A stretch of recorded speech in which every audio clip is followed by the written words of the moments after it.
Hey guys, welcome to Entertainment Talk Nation. This is Rob. This video, we're going to do a short review and discussion of Game of Thrones, which I thought I did a video of the season review for season 6, but I did get some requests to at least do a video discussing the events of season 6 and then leading into season 7, which is coming on probably around April, which is normal time for Game of Thrones to hit the air. And yeah, season 6, I should say, was a delight. From episode 1 to the final episode, it was just so many things happening. And, you know, we found out after the season that pretty much next season, the season after, season 7, season 8 are the final 2 seasons of the show. So you kind of get an idea of why things pretty much in this season got kicked into high gear.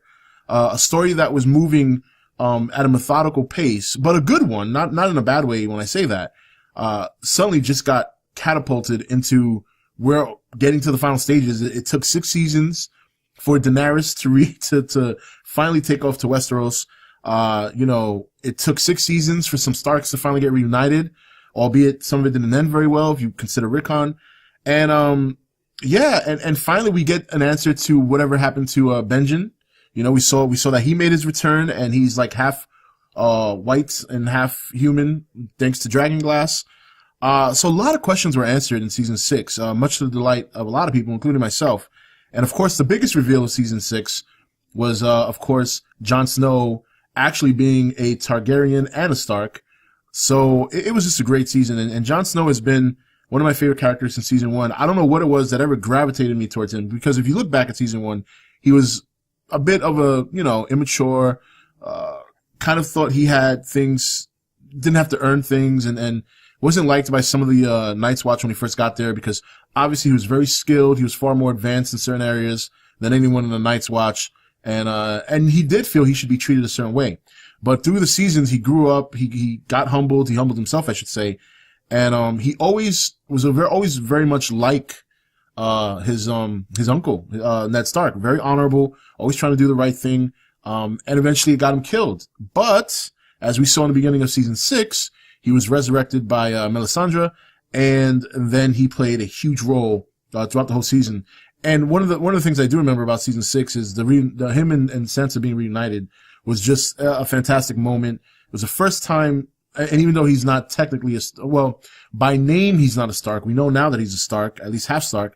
It was the first time we've seen Starks reunited on the show, or together on the show, since the Red Wedding, where obviously you know, the murder of Sansa's mother and brother, Robb Stark, and his mother being murdered at the Red Wedding was just one of the best episodes in the show. And I think I'm pretty sure that's the last time we saw any Starks together in the same room. Because we know that Arya was, you know, out training to be an assassin or a faceless. You know, Sansa was being pretty much tossed around from Westeros to the Vale, from the Vale back to, Winterfell under the control of the Boltons. And it's amazing. You know, you look back, there's so much happened, so many things to remember. And I know I'm not going to remember all of it. But going through the gist of events, especially going into season 6, yeah, that was one of the biggest moments in season 6 was the reunion of 2 Stark siblings. Another one of the biggest things in season 6 was, going back to Daenerys making her way to Westeros, which was a big deal. After she had to fight her own war, the kingdoms that she had conquered prior to Meereen were going back into slavery. We remember that Tyrion made a deal that if they end slavery in 7 years, you know, he was trying to negotiate and mitigate any damage done by the Harpies. Remember, the Harpies were out killing people.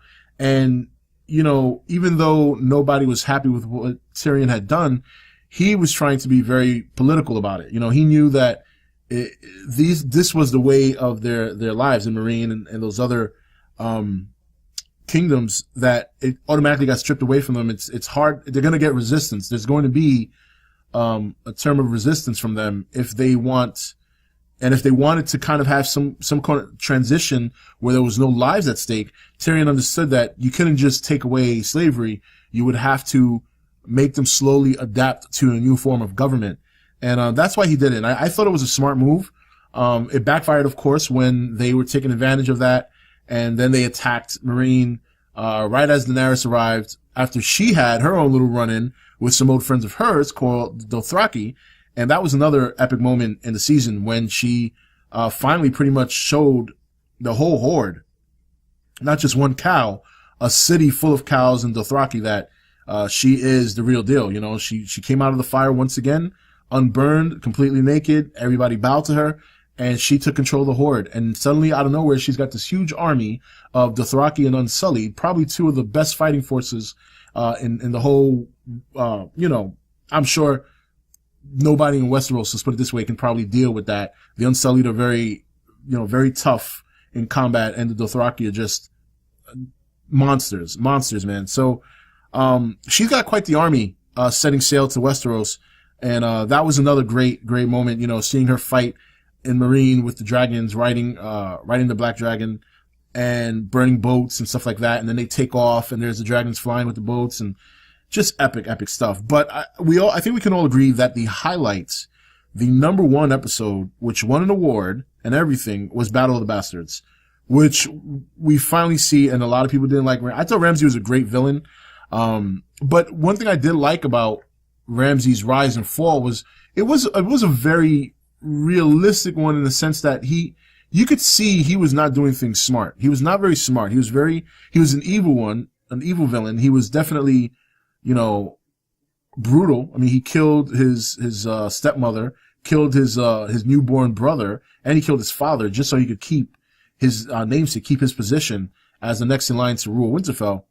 And when he took over, things didn't go smoothly. You know, he didn't negotiate the way he probably should have. He was very overconfident about what his army could do compared to what Jon Snow had available. And Jon Snow did not have much available.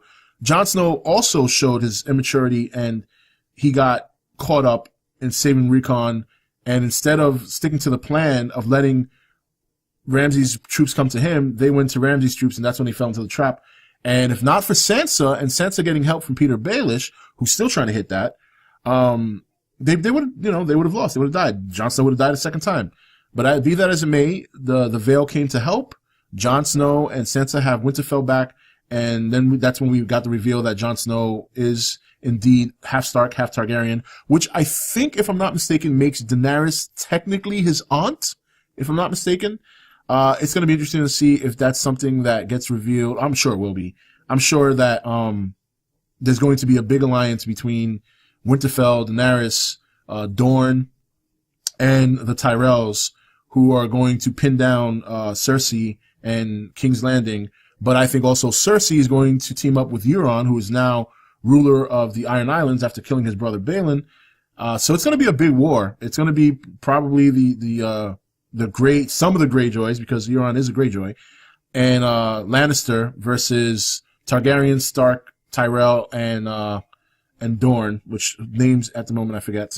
But yeah, it's going to be big. It's going to be big, and it's obviously going to take place over the course of the next 2 seasons, because you got to remember, they also still have to fight the White Walkers, who I believe now, after Brandon had gotten caught in his vision, I think now they can pass through the wall. I think any kind of magic or any kind of repellent, if you will, because that's what it was. It was kind of like there was a repel spell that was on that great tree that broke once Brandon got touched by the White Walker, which is how we got one of the other best episodes in that season, which was The Door, which we saw how Hodor became the way he was. It was basically a play in time where during Brandon's vision, the events was happening while they were getting chased by the White Walkers. And Hodor was able to hear him as a child, and that's how he kind of freaked out and went into his frenzy of screaming, "Hold the door," because he heard it. He heard it from the other side for whatever reason, and it affected him and stayed with him for the rest of his life. And that's how we learned. I remember that episode was just epic, and it was a tearjerker, man. If you've been invested in the show since season 1, and you saw that episode, chances are at least the minimum teared up when that happened. And there was a lot of moments like that. I thought season 6 was just fantastic. It was a lot of fun. It was great to see a lot of questions answered. It was great to see a lot of reunions. It was fantastic to see the Starks prevail after 6 seasons of just dying off and being split apart and not ever wondering if they were going to come back and get their home back. And they did. And now we're coming to the end. We're coming to the big war. Daenerys is on her way. The White Walkers are on their way. It's going to be huge, man. I'm very excited. I know a lot of you guys are excited. I've gotten a lot of requests to do a video like this. And I believe I did a season review somewhere in the channel, but I'm not quite sure. But either way, we're only a couple of months away from season 7 coming. And I'm definitely looking forward to seeing how it's probably going to be our final 10-episode season, from what I understand. So I believe season 8 is only going to be like 6 or 7 episodes. So that's it. We've got like maybe a little less than 20 episodes left in this show. And I heard rumors that there might be a spinoff, but we'll keep our ears out for that. And if it does get confirmed, we'll definitely talk about that. Probably something that we can see happening where it takes place like in the past, you know, like a prequel type of deal. So, but anyway, that's it for this video, guys. What did you feel about season 6? You know, we're in no book territory, so it's great. Now we can speculate without the book elitist coming in and saying, just read the book.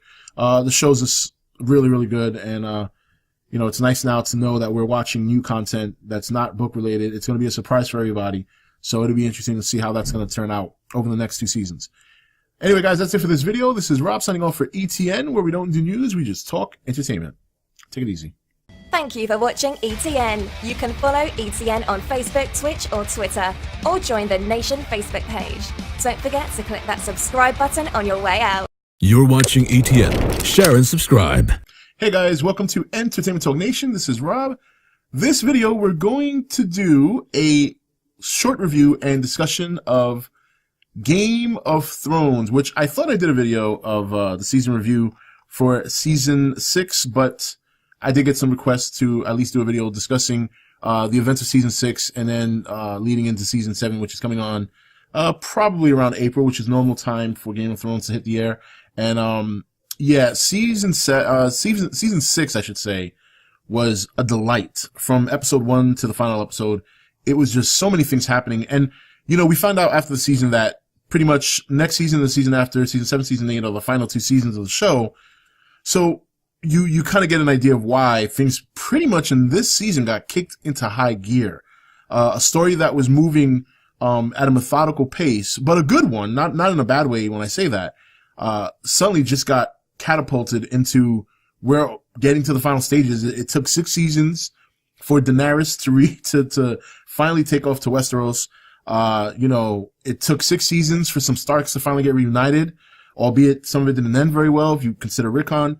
And, yeah, and finally we get an answer to whatever happened to, Benjen. You know, we saw that he made his return and he's like half, white and half human thanks to Dragonglass. So a lot of questions were answered in season 6, much to the delight of a lot of people, including myself. And of course, the biggest reveal of season 6 was, of course, Jon Snow actually